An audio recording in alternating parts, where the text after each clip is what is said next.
And at the time, what did you attribute the depression to? Did you know? I felt like it was postpartum depression, and I felt like it was, some of my doubts that I felt miserable because the constant confusion in my mind was just always present. And I didn't even know about the issue, like the real issues. Like I was just struggling with what my mind was not able to connect the dots with. I didn't even know about most of the really, really troubling stuff. Yeah. So this is even before that. And again, it's all my fault. This is all my fault. And Aaron from the very beginning, and he'll be the first to admit he's come a long way. And this was so hard for him in the beginning because just like I wanted to marry a very, very faithful member who would never lose their faith, like he did too. And that was the deal. The deal was that we got married in the temple and we made covenants and we were going to raise our family in the church. And you don't get to go back on that. You don't get to start having doubts. You fight those and you stay true. And so it was hard for him. He kept telling me things like, it's just a choice. You just have to choose to believe.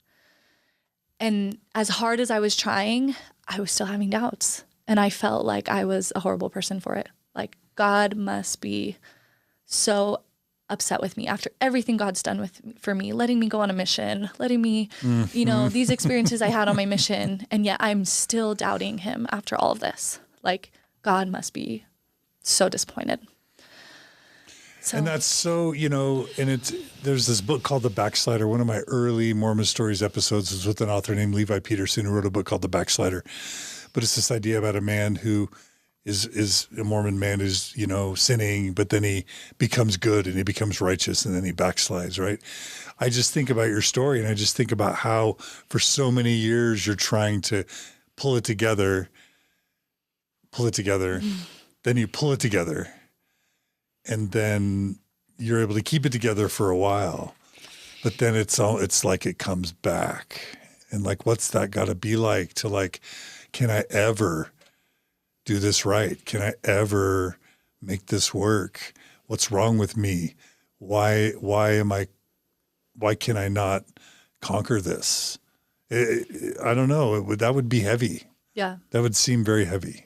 And I felt like I had already done the faith crisis thing. Like I've already been there. Like I thought I was unstoppable because, when you're going through a faith crisis, some people will tell you, like, I just know you're going to be so strong after going through this and it's going to strengthen your testimony even more. And I thought that's what had happened to me. Like I had found out some of the issues. And to me, that was like a full on faith crisis at the time. And so I thought like nothing can cause me to waver now because I already know the issues and I have them figured out. And so to still be struggling was really, really challenging for me.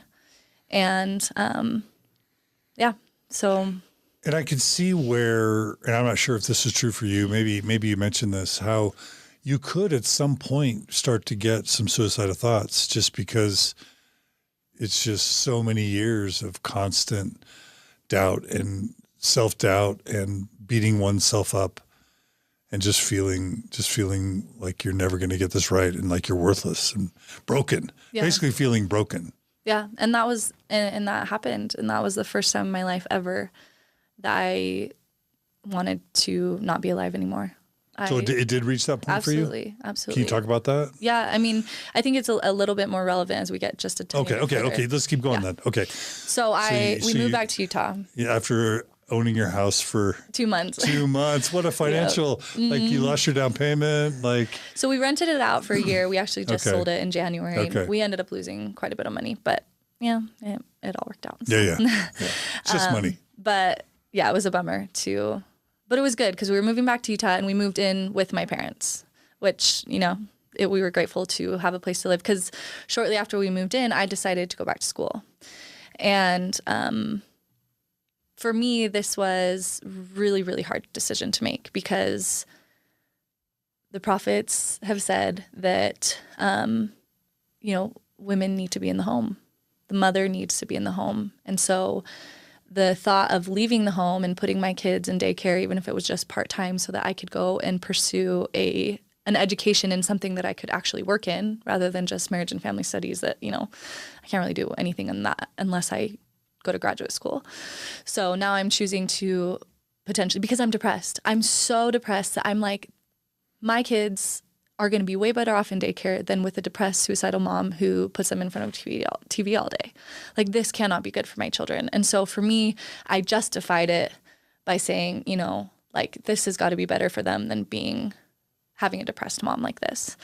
And so even though it wasn't what I was supposed to do, I decided to do it. And that was the first time I'd made a decision like that was against what the brethren had counseled. And I really, really struggled with that. I mean, Aaron had to help me get past that. And he would tell me things like, Helen, that's what they said in the 70s. They're not saying that now. Mm-hmm. You know, they're not saying that anymore. Seers and Revelators exactly. said in the 70s. And I was praying about it, and I was trying to get a confirmation, and I never did. Mm-hmm. I never felt like God wanted me to do that. Again, I couldn't get past what the prophets were saying. And so I went against God's will and decided to go back to school. Mm. And so this is really hard for my parents because they come from a very traditional household. My mom's a stay-at-home mom. My sister's a stay-at-home mom. My other sister-in-law is a stay-at-home mom. So all their grandkids are at home with their mothers. And now, you know, they adore my children, and I want to put them in daycare, which is clearly the worst thing in the world you can do to a child. You know, but it felt like that. You know, for them, there's a lot of fear surrounding that. It was the unknown. And so I think there was some judgment there. I don't know. I can't speak for them, but I know they struggled with it because they said some hurtful things. But I think, you know, they've maybe changed their mind on that now. And again, they're just doing what they think is righteous. Exactly. So what's tough is everybody's doing their best, and everybody feels like they're doing what's most noble. Right. And so everyone's stuck in a system. It's the system, not the people. Right. Yeah. So in December, that's when I decided to go back to school. I don't remember what got me to finally decide to do it, but I finally decided to read the CES letter. And my older brother had read it, and because when he decided to leave the church and be in a relationship with another man, it wasn't because the church wasn't true. It was because, again, if God requires me to do that, God needs to tell me. And so after reading the CS letter and seeing that there's actually a pretty good case for the church not being true, he found a lot of peace. And it was like, for the first time, like, oh my gosh, like, the church was never true to begin with. Like, it was very freeing for him. Like, not only is he able to pursue, you know, be authentic and live his life, but I can do this without always wondering in the back of my mind, like, but what if it's true and what if I go to hell, you know? So I was really happy for him that he was able to find that peace, but it sparked my curiosity, you know, like, I felt like I was never going to have a testimony unless I did the research. I felt like I need to look at the issues because I can't ever stop doubting until I've really considered if the church might not be true. And it didn't feel like I could be honest with myself about having a testimony if I didn't actually give it a fair shot at, you know, what if it's not true? And so I decided to do that. And that's when it all falls apart for me. And it's not the CS letter even. I guess it is. It's the CS letter. It's Mormon Think. It's your Polygamy podcast. It's Dear Mormon Man, What Would You Do? It's feminism. It's all these feelings that I'm starting to deal with that, like, I've been rejecting my LGBTQ siblings because that's what the prophet said. Like, not rejecting, but like, I've been holding to what the prophets have said. Like, I chose to have children right away because that's what the prophet said. I chose to get married in the temple because that's what the prophet said. I chose to be a stay-at-home mom because that's what the prophet said. And now I'm having to deal with the fact that, what if it's not true? What if this is not really true? And now I'm married to this wonderful man who I am going to break his heart because I'm going to do the one thing I never would have wanted him to do. And I'm going to lose my faith. And I'm terrified. And this is when I become really suicidal. I can't do this to my family. And my parents' hearts are breaking. You know, like, they're really struggling. They've already lost at least 3. Yes, 3 of my siblings. And I'm, you know, the one that made this huge turnaround in my life. And I served a mission and I got married in the temple and I have children, like their grandchildren that they're worried about. So I can see how much they're struggling with, and we live with them. So it's very all up close, and they're witnessing my struggling. And I finally decide, when I decide that I want to find out if the church is true, I'm going to figure out once and for all if spiritual experiences come from God or come from our brains. And so I decide I'm going to stop, because I kind of have this like thing that I did. When I kneel down to pray, I would imagine God. Sometimes I'd put on soothing music or church music. Sometimes I would try to imagine God stroking my hair, or like imagine what God would say. And of course, it was always like things the prophets have said. And so I felt like maybe I was conjuring up these experiences for myself, because I had some experiences in my life that were comforting, or I felt this overwhelming peace or happiness. So I start praying, but I'm not going to do that anymore. I'm not going to conjure this up. I want to know if the church is true, and I want God to tell me. I don't want to make myself believe it's true. Like, I need to do this for me, because I'm never going to have a real testimony if I do it that way, because I'll always know in the back of my mind, you conjured this up. So I wanted to have a real experience that was from God and not from me. And after doing that, the heavens were shut to me completely. And it felt, what do you mean? Like I didn't feel anything. And to this day, I haven't felt God in that way that I had in all the times I'd prayed before. He was gone. It was like someone died. It was like this friend that was supposed to be a real person that loved me, that organized this church for us to have a living prophet to guide us. It was like it all died.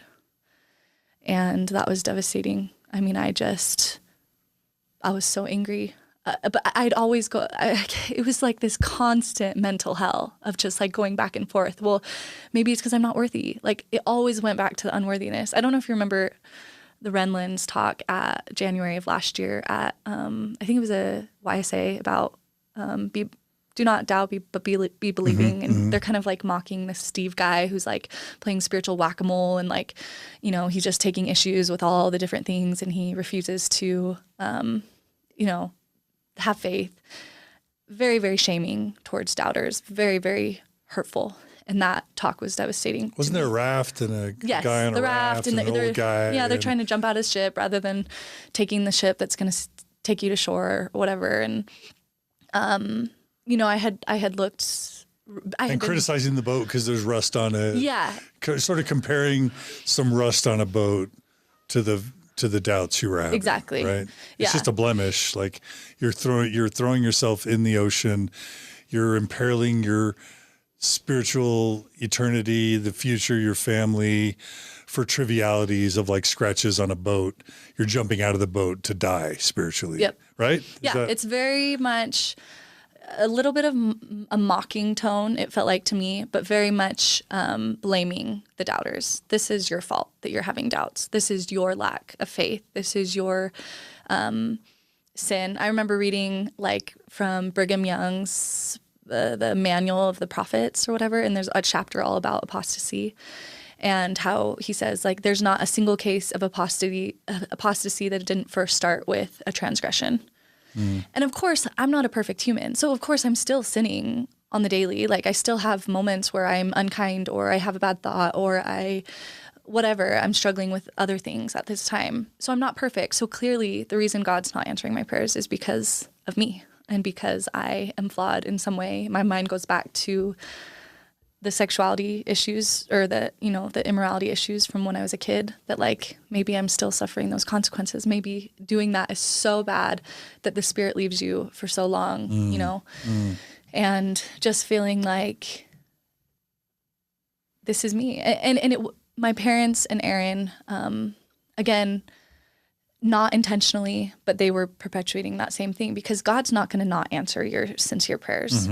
And for my dad, I felt like it was very much, you're spending so much time on these websites and these blogs and these podcasts, like you're not giving even time to studying your scriptures. But at that time, like praying and studying my scriptures was agonizing, like so painful. And I don't think people realize that when you're going through a faith crisis and you're doubting everything, like the confusion and the cognitive dissonance and the pain you're feeling of abandonment by God, like, at least for me, I couldn't do those things in even increments. I couldn't spend as much time doing Why that not? because it was painful. It was painful. What's painful about reading the scriptures?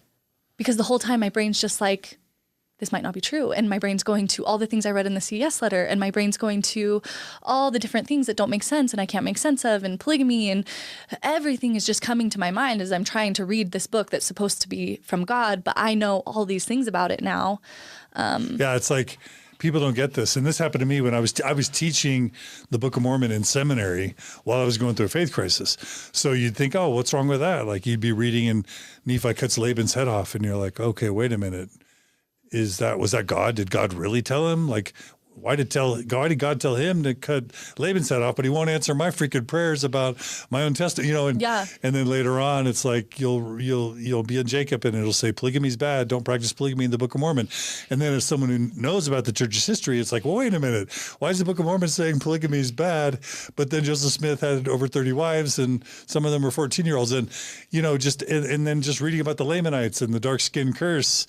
It's like, oh, wait a minute, is that racism? Is that really God cursing someone with dark skin? Or is that just the racism of the 19th century bleeding into Joseph's fictional, Bible fan fiction book? Because those were racist perceptions of the time. And people just don't understand that reading the Book of Mormon exacerbates the problem at that point. And makes it worse. Yes. And like my dad, I think, wanted me to spend equal time. Like when I would read Mormon Think, he wanted me to spend equal time on Fair Mormon. And what was wrong with Fair Mormon? And Fair Mormon Maxwell was super triggering for me. Like why? I could not handle it. Why not? I would be sick to my stomach reading Fair Mormon. Like it felt dishonest. It felt like I was twisting and bending my mind to make sense of the explanations they were providing. I mean, sometimes they have decent ones, but I would probably say the majority, at least, of the ones I read were very, very, it felt disingenuous. It felt at times dishonest. Felt like they were downplaying a lot of the issues. It felt like gaslighting. It felt like Fair Mormon, when I would get on there, I would just feel gaslighted. Like, you're crazy. I can't believe you're struggling with this. Like, this is not a problem. This is not an issue. Like, if you didn't know about this is your own fault. Like, oh, Joseph Smith, peepstone in a hat. Like, what's the problem with that? Like, God uses mysterious ways sometimes.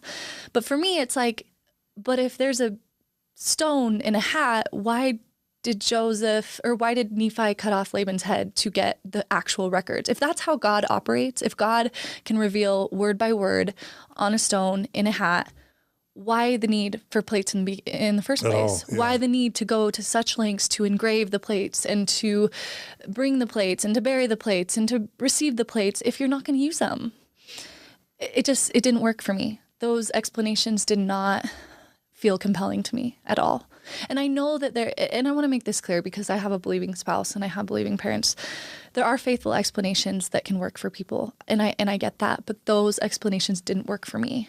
And I felt like I was crazy because they didn't. And it's almost like, I would feel like if Aaron just knew the issues, he would get it and he would agree with me. But then I would tell him about something and I'd, describe this issue and I'm thinking he's going to be shocked and like jaw to the floor, like, oh my gosh, I can't believe this. And then he'd be able to nuance it in some way or be able to, the apologetic answers worked for him. And that was almost even more infuriating and frustrating and made me feel even more alone. Like my dad, too. My dad, all three of his siblings have left the church. And he's very well versed in a lot of the issues, if not all of them. And yet he still believes. And so, again, it's this kind of gaslighting feeling of, I know these things and they don't bother me and they're not an issue for me. So why are you letting them get to you? Why are you you're choosing to accept the unfaithful explanations. You're choosing to not believe. And it didn't feel like a choice for me. Never felt like a choice for me. This was not what I was choosing. Yeah. I wanted the church to be true. Just I had like someone every who's gay reason. or lesbian, like who would choose that? Yeah. Given the adversity, right? And like I was terrified of losing Aaron. We have 2 beautiful daughters together. Like I don't want to lose my husband. I am so in love with him. I adore him. Like, he's a wonderful man. Like, he is going to leave me over this if I lose my faith. And what about the admiration of your parents? Do you want to lose that? Yes. I mean, you love being Nephi, right? Yeah. And making them proud. I mean, who wants to reject that? Yeah. I had no reason. I had no desire to sin. I still, to this day, I don't drink. I'm not trying to, there wasn't some reason pulling me like that I wanted to, I didn't want the church not to be true, I guess. Yeah. But yeah, I still felt blamed. I still felt crazy. Like, why can't my brain make sense of these issues the way that my believing family members can? And no matter how hard I tried, like, I knew in my heart that I didn't believe it. I knew that, learning about polygamy, that issue alone could be, regardless of any other issue in the church, all the, issues with Book of Mormon and Book of Abraham translations and treasure digging and all the issues, if polygamy were a standalone issue, it'd be enough for me. Why? That's not how God operates. For me, it comes down to not necessarily whether it's true or not, whether it happened or not. Maybe God told Joseph to marry a 14-year-old, and if he didn't, that he would, come with a flaming sword and destroy him. Yeah. But if it is true, that God is not worth my time, my admiration, my loyalty.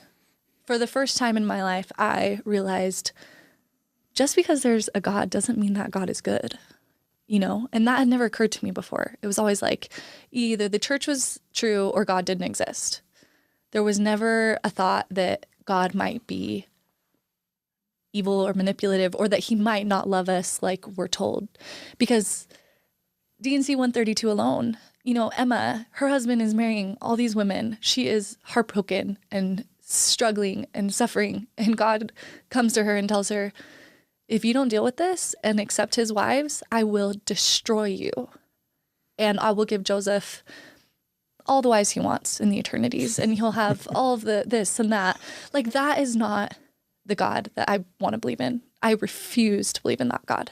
That is, regardless of any way you can nuance it of, times were different or, she had lots of chances. Like, that's not Christ-like. That's not empathetic. That's completely dismissing her feelings and this huge, like, if polygamy really did come from God, you would think that God would approach her in kindness and empathy and love. Like, I am so sorry that this is so hard for you, but like, help her to understand. And then it's just like this crazy feelings inside of this cognitive dissonance. Like, all of a sudden I'm starting to like understand maybe all along this God is this like mean, angry, like, that God that like doesn't really care about our feelings very much, other than like if we just do what he asks us.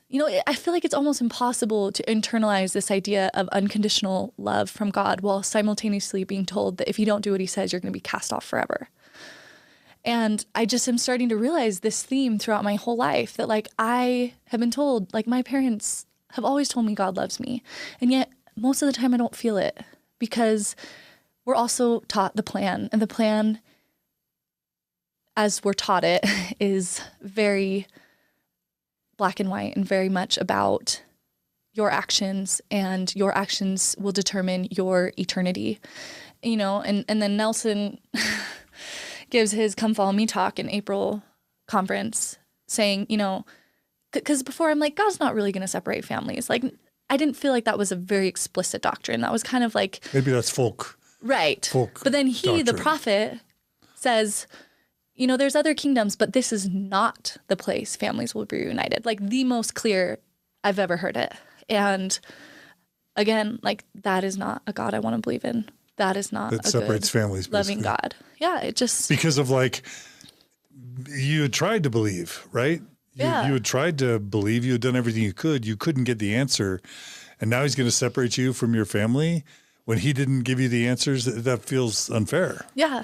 And I'm just angry all the time. I'm angry at God. Like, I gave 18 months of my life. Like, regardless of my flaws as a missionary, I tried my dang hardest, and I dedicated that to the Lord. And so for him to ignore my prayers like I felt like he was, and to expect me to set up his church in a way that looks like it's a complete farce. You know, there's a reasonable case to be made that it looks completely made up. You know, you look at Kinderhook plagues, you look at the Greek Psalter incident, you look at, you know, Zelph and all the things that Joseph had a habit of kind of making up on the spot. And then the things that we don't have proof of, like to say that, you know, those things weren't real, but the Book of Mormon is. The Book of Mormon is real history. Well, how convenient, because we don't have the plates to determine that. And so I just felt like if God is going to set up his church in a way that is so flawed, is so difficult to reconcile these issues, and expect me to believe anyways, and not only that, if I get it wrong, he's going to separate me from my family for eternity.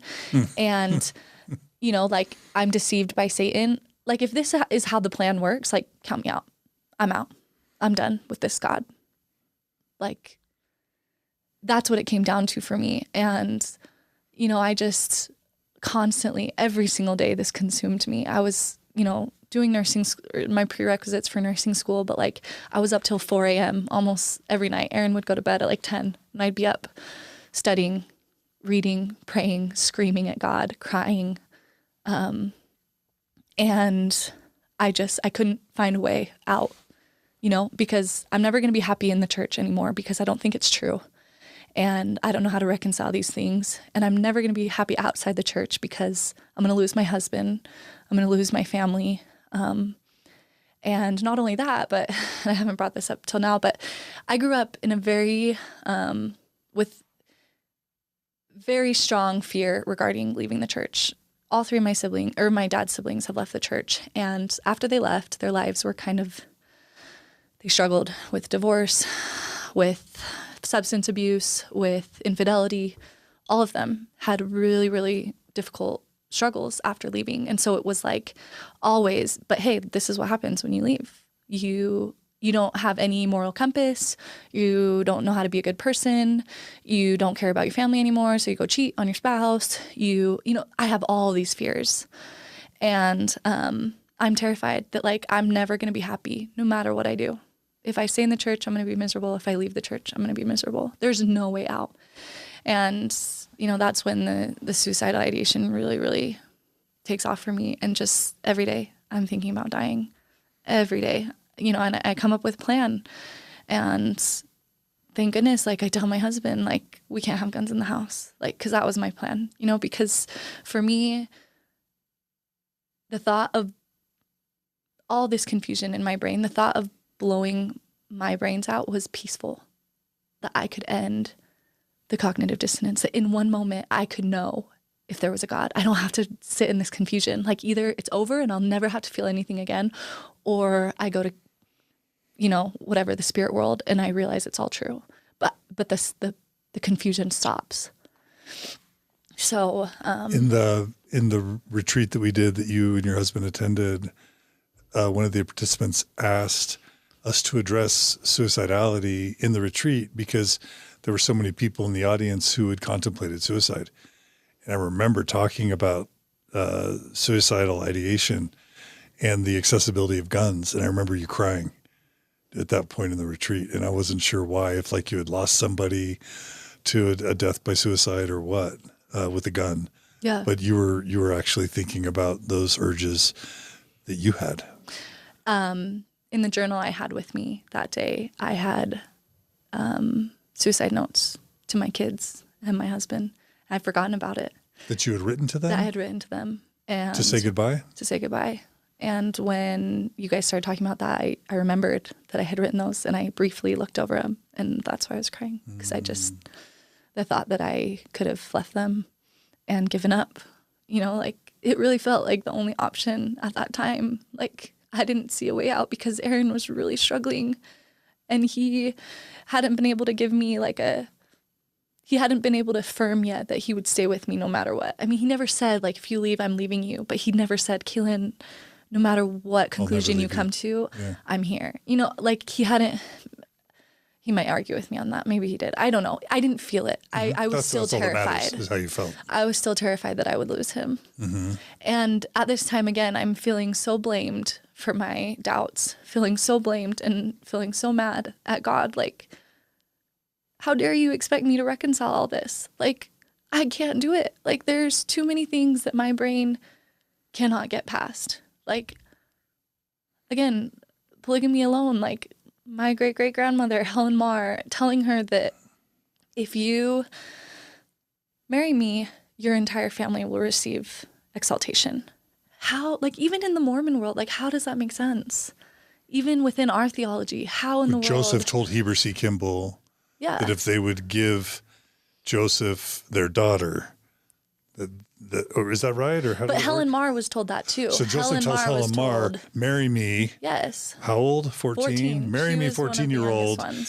Like, what type of pressure? You're living in Nauvoo. You know, you're 14. This guy speaks for God. He's a prophet. He pulls you alone in a room or writes a letter, whatever it is, and says, marry me. I'm your prophet. And if you do, what? Your entire family will be saved. How is that a choice? It's not a choice. And like the way that's nuanced and the apologetics with that are infuriating. What do people say? You know, that like, number one, they'll say that, times were different then. That seems so like gut wrenching and disgusting to us now. But at that time. But to her, it was great. Yeah, it was fine. But like, I thought God was the same yesterday, today, and forever. Like, can we all agree today that God is not okay with men marrying 14-year-old girls, especially like that power dynamic of one being a prophet and being promised yourself? Like, can we all agree right now that that's immoral? Apparently this came from God. So like, it doesn't matter what the times were because God doesn't change with the times, right? Like, I grew up hearing that all the time. God doesn't sway with the cultural whatever of the day. And so it's also dehumanizing to say a 14-year-old girl in the 19th century doesn't have feelings like we do today. Like, they're still human 100 years ago, you know? Yeah. And then the idea too that like, oh, but Joseph didn't sleep with these women, you know, so infuriating. What do you say to that? I just think it's a load of crap. Why we know why God commands polygamy, and it's for the raising up of seed. And so either Joseph Smith was disobeying God completely, and the whole reason polygamy was ever to be instituted, it doesn't make sense why we're perfectly fine accepting that Heber C. Kimball, Brigham Young, all the prophets following him, and all the members of the church sleep with these women. And there's affidavits of women saying that they slept with Joseph Smith. And then these women are completely dismissed as, oh, they had an axe to grind with the church. Or, oh, this is years and years later. You know, we can't really verify that. That's a huge thing with apologetics is this was, you know, we can't trust this person. We don't know if this was actually true. And so, again, I just mourn for these women. Like, their voices have been completely silenced. Like, listening to your polygamy podcast, like hearing these women's stories and hearing the deceit and the dishonesty and the lies and the manipulation, that is not how God works. Again, this is not a God that is worthy of my admiration or my worship. If this is truly how God instituted polygamy, I want nothing to do with him. And that's what it came down to for me. Like, it was weird because it was always, is it true or is it not true? And all of a sudden it turned to, I don't care if it's true anymore. I wasn't there. I don't know if an angel with a flaming sword came to Joseph. But if it is true, I want nothing to do with it. Yeah. Yeah. And why, if all the other subsequent prophets had sex with their wives, why would we demand that Joseph Smith was the one exception? It's because it goes to motive. Because if he had sex with them, then we can say polygamy was about sex, and polygamy was about Joseph Smith wanting to be with women. But if Joseph Smith didn't have sex with the women, then we can play it off as this was God's commandments, you know. But if Joseph Smith slept with them, then that's problematic for critics. But what, and this is where Brian Hales and others are just so disingenuous. We have Joseph's plural wives, you know, swearing in court that they had sex with Joseph Smith by their own, you know, affidavits, their own sworn testimonies. and then we're going to say they were lying. Like, and the majority if Joseph's of wife said they slept with him and all the subsequent prophets had sex with their wives, then Joseph had sex with his wives. Yeah, and I think of like all the even faithful believing historians, the majority of them, I think maybe 12 out of 15, I know Jeremy Reynolds has some sort of image that shows it, but agree that Joseph Smith had sexual relations with his polygamous wives. You know, there's enough evidence that it's very reasonable to come, you know, again, also believing the women themselves. It just goes to this culture, even in the church, of this not believing women. And that was infuriating for me to read the apologetics regarding polygamy. And there's just sort of a mathematical problem with polygamy, which is just that if a man can have 10 wives, then a woman is worth a tenth of what a man is. And someone's going to say, no, that's not how love works. Love is bigger than that, but it kind of is. If a woman gets a tenth of a man's time and attention, she's worth a tenth of what the man is. There's just a structural problem, maybe. Yeah. And it's, you know, it's a little ironic for me because I think one of the big reasons people are supportive of the church's position on LGBTQ issues is because of the children. I know, you know, my dad and I have had conversations about this week. I think for him, that's kind of the last reasonable reason, you know, why God would command this is because children need a mom and a dad. And yet we come from a history and a religion, or, you know, a past where God commanded that men have 10 plus, 30 plus, 40 plus wives and 60 plus children. Did those kids grow up with a dad? No. You know, like my own history, like Heber C. Kimball, like his wives and their families did not fare well. He did not provide for them well. You know, they suffered in poverty and starvation and, you know, they didn't have a dad. Half the time they weren't even living in the same area of Utah as Helen Mar was reassigned, right? When Joseph died. Wasn't she reassigned to Brigham? Yeah, to Brigham Young. Yeah. And now what's that like to be reassigned? Yes, to be reassigned. and then like these men, you know, learning in your polygamy podcast that they had children with these women, but those children were Joseph's children because Joseph was sealed to these women. So it was almost like they didn't take care of the children in the same way or maybe resented the children because these are Joseph's children, not mine. The whole thing is just so bizarre. And so, again, I cannot find a way to make that work. And the Mormon answer is, well, God will make everything work out in the hereafter. I mean, that's what I'm sure your parents believe. It's just like, oh, well, you know, God's just and loving and God understands it's God's ways and he'll make it all right in the hereafter.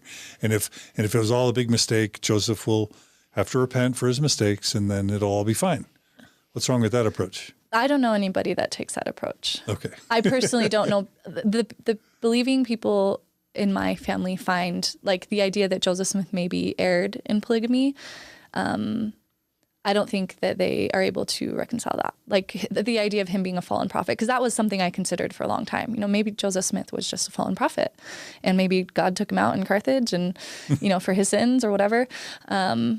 But again, that's very problematic with the current teachings that the prophet will never lead the church astray. And it wasn't just Joseph that continued, you know, Brigham and the prophets after that continued polygamy. And so were they speaking for God or were they not? And DNC 132 has never been rescinded. So, yep. And that's the other thing is, you know, like polygamy was an eternal doctrine. You didn't become a God if you weren't participating in polygamy. And so, again, to have us disavow that or say, you know, oh, polygamy is not required for salvation, it's just not true according to our early leaders. And so, you know, I get into debates with people all the time on Facebook when I'm in support of LGBTQ couples being able to be married and, you know, and people are like, you know, the church is not going to change on this. Doctrine doesn't change. And yet there's very, very distinct examples in history where doctrine has clearly changed. Doctrine changes all the time. Yep. And that was a whole nother part of my journey, you know, of realizing that like maybe polygamy is the pattern for eternity. Maybe the reason we don't know about Heavenly Mother is because she's one of hundreds of polygamous wives of God. And it's not Heavenly Mother, it's Heavenly Mothers. Heavenly Mothers, yes. Yeah. And that kind of clicked for me all of a sudden of maybe that's why we don't know. And maybe that's why in the temple, you know, because we're told like if we become righteous, if we're righteous, we keep our covenants, like we'll become like God. And men know exactly what that looks like. You know, they watch the temple video and they see God creating worlds with Adam and Jesus and whatever. But where's Heavenly Mother and all that? You know, I have no idea, you know, as a believing Mormon, what my eternity looks like. And I'm told not to worry about it.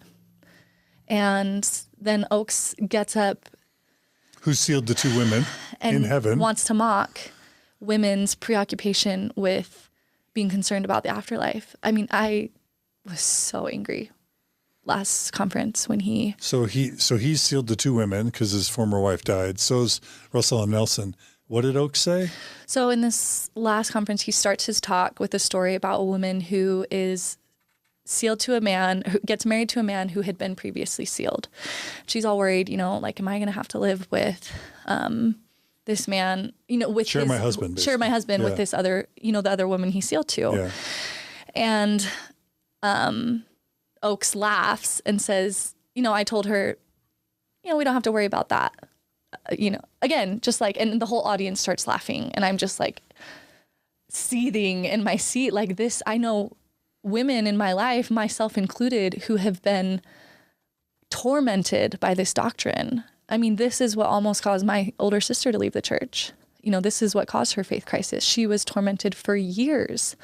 The thought of if she were to die and her husband was to get remarried. So if it doesn't freaking matter, like, let's just seal everybody to everybody, or let's get rid of sealing altogether. Right. Like, why do we put so much emphasis on temple work if it doesn't matter? It clearly does, because we still have very specific, strict policies on place on who can be sealed to who, and after, you know, who dies or doesn't die or divorce. And so these policies are in place. So clearly, you know, it matters.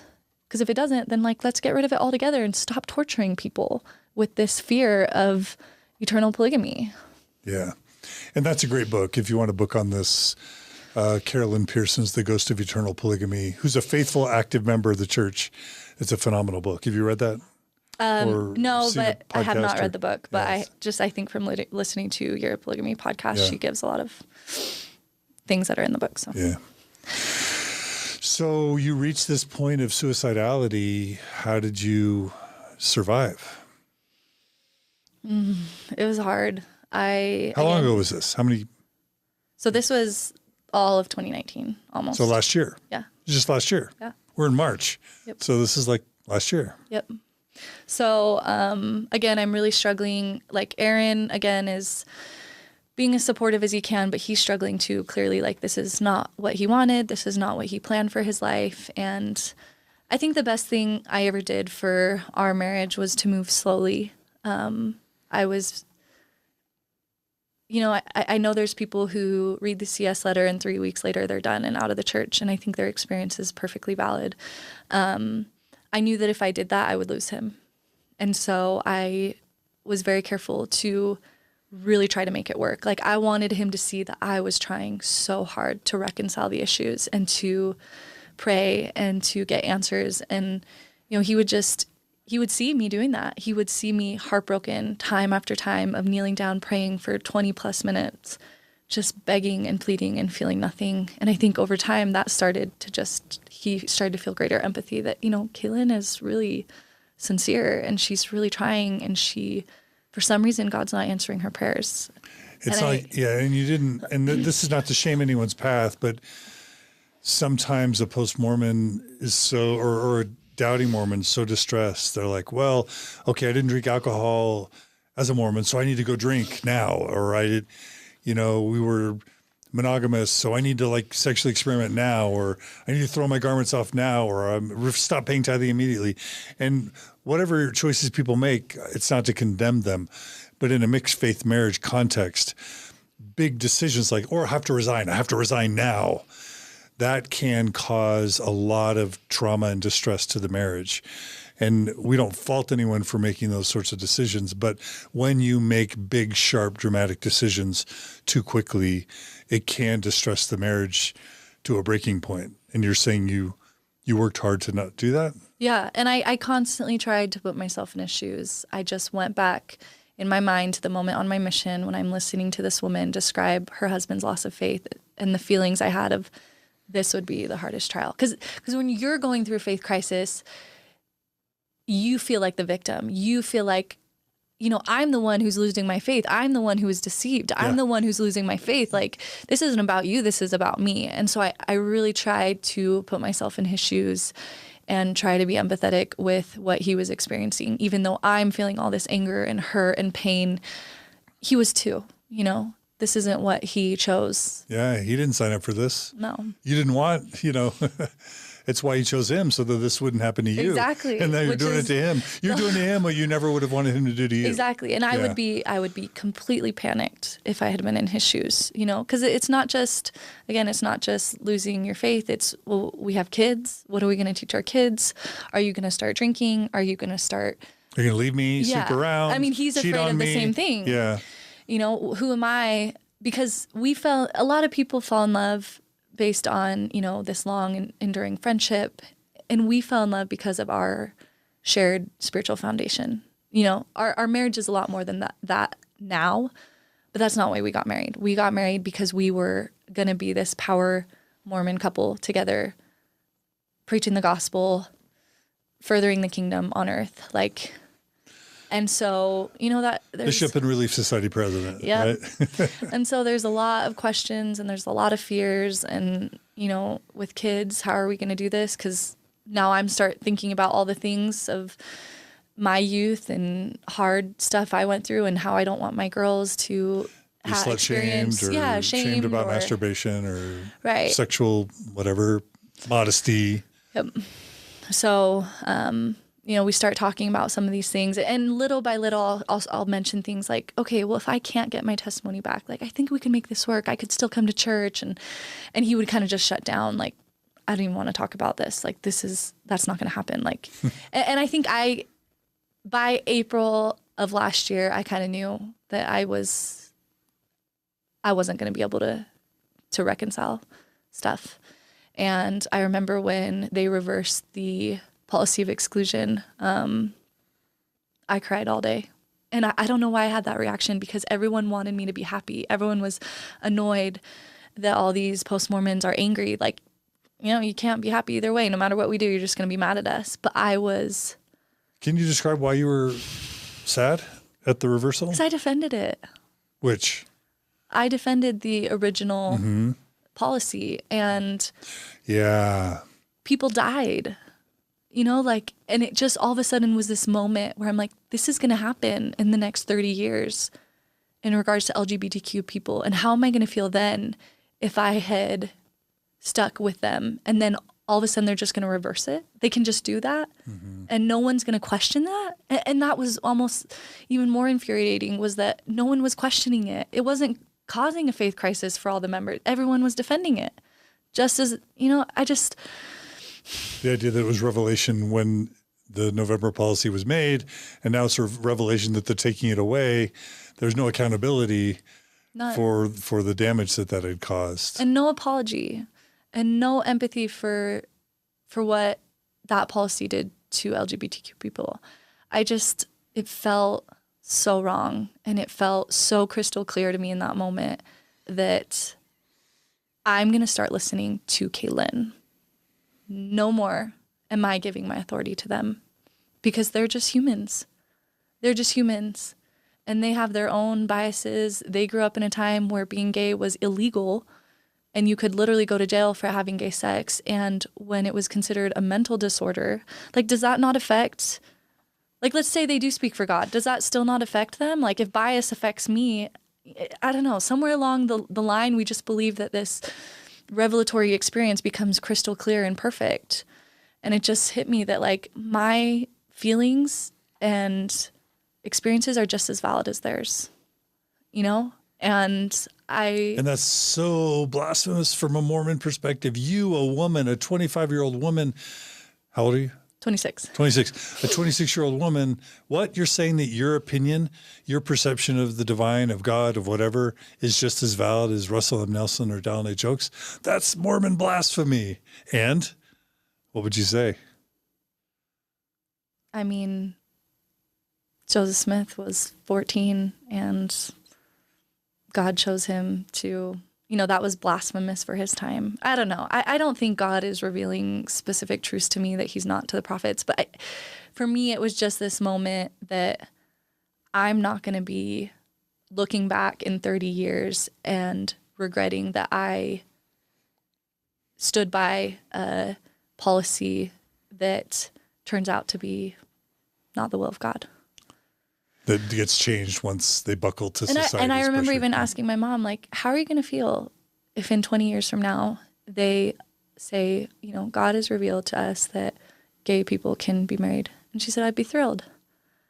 I'd be so happy, which to her credit, like, great. But I was shocked. I was expecting her, like, I'd be devastated. Like, I defended all this time and stayed true and faithful, and they're just going to reverse it when all this time I could have been supporting my gay kids and in a different way celebrating than I can their now. Partners and, So, I mean, and then people will say, well, maybe the world isn't ready for it yet. Maybe God waits for us and for the general membership to soften their hearts first. God didn't do that with polygamy. The world was not ready for polygamy. Church was not ready for that. It was not, societal times were not prepared for that either. Like, I feel like it's very, very convenient how we spin everything to work in our favor.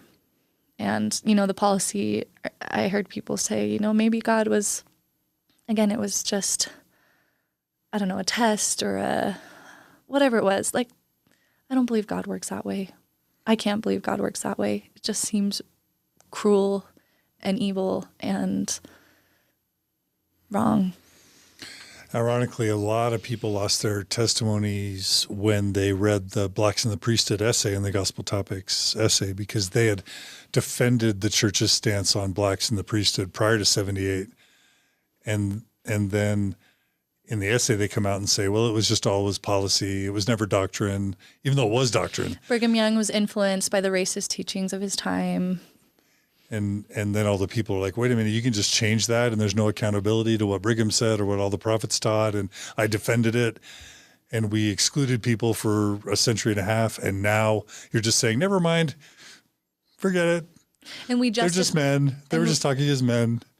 And we justified it by making them feel like they were, they were not as valiant in their premortal life. So they deserved this. It's totally fair because, they chose this. They chose to be lukewarm in the preexistence. Yeah. Yeah. Well, the most important part of the story so far is what you just said about you made this decision, this pivot point where you're never going to give your authority away again. And that sounds, again, not only is that defying the church's prophetic authority, but you're a woman. So like, who are you to claim your own authority? Like, you don't even get the priesthood. So so I mean, it's so counterintuitive for a Mormon to hear a woman stand up and say, I'm never giving my authority away again. Yet I think that's the most important shift that's happened for you. Is that right? Yeah. And shortly after, and I'm still active in the church this whole time. I have a calling. To today. To today. Yeah. Yeah. And so, but at that time, I'm still a temple recommend holding like faithful member. I'm working with my bishop, trying to work through stuff. He's giving me, well-meaning but very, very unhelpful advice to, focus on what I do believe and pray and read scriptures and, at this point I decide, and I remember asking him, if I come to the conclusion, like, I don't know if I can get there with the church being true and with the restoration, like, can I still have a temple recommend? And he said, nope. Mm. And I know some bishops that do allow nuanced members to have them. And he said, no, you have to answer yes to those questions. It's yes or no. And so shortly after April, I decide again to take back my authority. I take off my garments and I decide not to have a temple recommend. And that was huge for me. Because you would have had to lie again, right? You would have had to answer the temple recommend questions in a way that wasn't authentic to you. And I think you're saying you probably didn't think of yourself as lying before, but you had these years and years of saying things that you didn't really believe or of testifying to things that you really didn't feel right. And at some point, what's ironic is you become more honest by kind of rejecting certain parts of the church. It actually becomes authentic for the first time. Is that right? Or am I putting words in your mouth? No, you're right. And it was so freeing to do that, to finally say, I can be myself at church. I don't have to censor myself.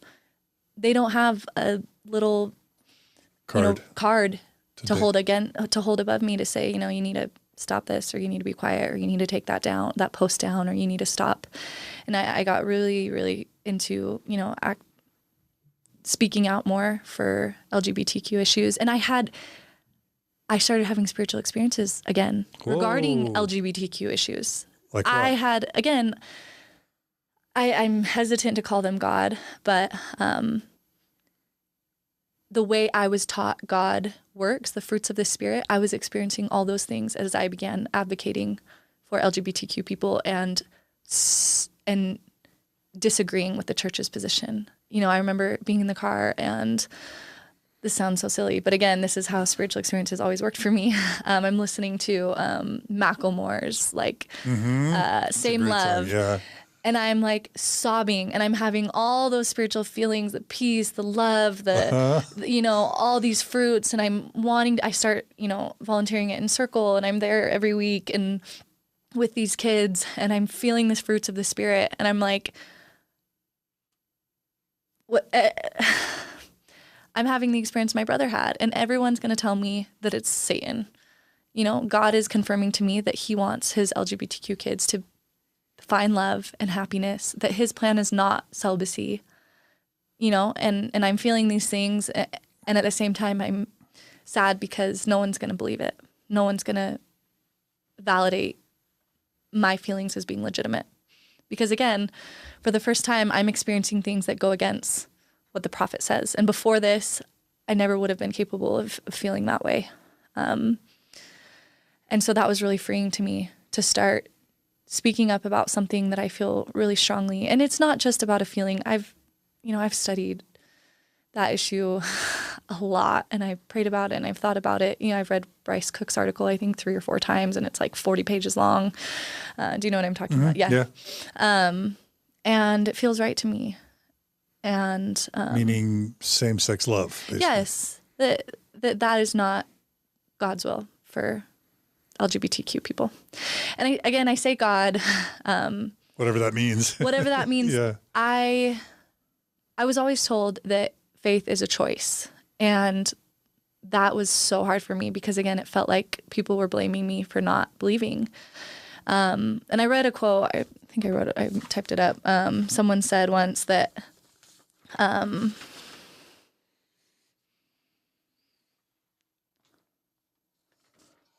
faith is believing in things you can't see, not believing in things in spite of what you can see.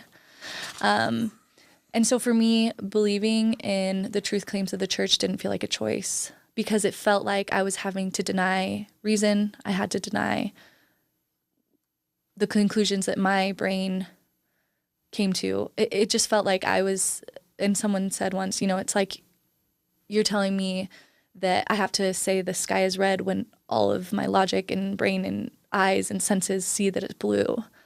But when it comes to God, I understand a little bit more, at least for me, this idea of faith being a choice, because I have a lot of doubts about God. And I still sometimes when I say God or use God to describe how I'm feeling, or, God is pulling me in this way, I don't really know what I mean by that. I have hopes. I hope that means, a loving parents, I like that idea. But I feel like faith in God is a choice for me because I don't personally feel like the evidence is overwhelming in there not being a God. For some people, it might be. For some people, believing in God might not be a choice, and I respect that. But for me, my brain can see enough ambiguity in the existence of God to choose to believe. And that's kind of where I'm at now, is I'm choosing to believe there's a God. And so these feelings I'm feeling, whether it's my own self or whether it's God, I'm having all those same spiritual experiences. But instead of it feeling like someone pushing me from behind, it feels like someone pulling from within. It feels different. they're similar, but they're not the same. They're different. I don't have this experience where I'm kneeling down and praying and I feel like this overwhelming feeling of peace. It's like, I don't know, it's within me now. And that's been really beautiful to start to experience. So your beliefs in the history of the Book of Mormon and the one true church, the Church of Truth claims, the priesthood, you know, Joseph Smith is a prophet, Russell Nelson is a prophet. Is there anything you want to say or not say about that, kind of all that stuff? Again, I know that there are faithful interpretations of the facts, but those were not compelling to me. They were not, they didn't work for me. And I hope that my believing loved ones and friends will at least try to understand that enough to know that, you know, while it may make sense for them, I wanted it to make sense and I just couldn't get there. And for me, it really felt like choosing between life or death. I could continue to live in that space and continue to down the rabbit hole and trying to figure out the apologetics and trying to make sense of it all. I think it would have drove me to killing myself because it was so miserable. And I mean, I haven't even, only Aaron and my brother know this, but in September of last year, August, this was before I started getting therapy, but we'd gotten rid of all the guns in our house. My husband gave all the ammo to my sister and brother-in-law. And I started changing my plan, you know, because I didn't have access to a gun anymore, and started thinking about harming myself with medicine, pills. And one day I had never acted on those feelings before. And I just, again, feeling like there's no way out. Like, I'm never going to be happy again. And I'm hurting Aaron so badly. And I'm hurting my parents. And they're disappointed in me. And I'm never going to be the kind of mom my kids need. I went upstairs and I found my mom's pill drawer. And I just found the biggest bottle of pills I could find. Didn't even look at what it was. And just started handfuls in my mouth, swallowing them. I swallowed every pill in that bottle. And I started to panic. Thank goodness my little brother had just moved in with my parents. And I go upstairs and I'm sobbing and I'm like, I just did this thing. I'm terrified. Like, I don't know what's going to start happening. I don't know how this works, dying. I didn't know how I was going to die. I just knew I was going to because I'd taken all these pills. And he helps me go, he takes me to the toilet and he's like, make yourself throw up. Like, stick your finger down your throat. And he helps me do that. And I throw up probably most of them, if not all of them, because this was within 5 minutes. And he goes downstairs and he finds the bottle and looks it up. And thank goodness it was, I don't know, some anti-seizure medication or something that was turned out to not be very harmful. I mean, it probably, if I had not thrown them up, it would have been, but what left remained in my system. And he stayed with me the whole day. And it was kind of this paradoxical feeling of this little brother that I came home from my mission feeling like I was going to save, was saving me that day.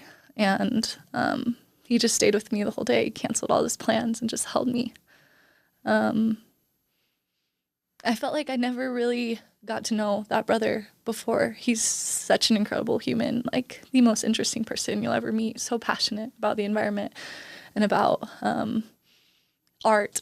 And he didn't fit what I thought a good Mormon should fit. He wasn't into the kind of things that good Mormon boys should be into. And I never took the time to get to know him. Anyways, our relationship has fundamentally changed since that point, and I'm grateful to him. And, I feel like in those moments, like, I don't know what it was, God, humanity, like reaching out to me in love. I remember at the Mormon Stories retreat, we all shared our stories, and there's this feeling in the room, as in my believing days, I'd call it the spirit, but something that just connects us all in a way that feels transcendent, that feels bigger than all of us. And you said, if you're looking for the divine, you don't have to look any further than this room. And I believe that there's something within each of us, something about our humanity connects us in a way that's really beautiful.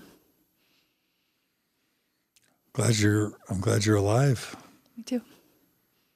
Me too. Yeah. And it gets better. It starts to get better.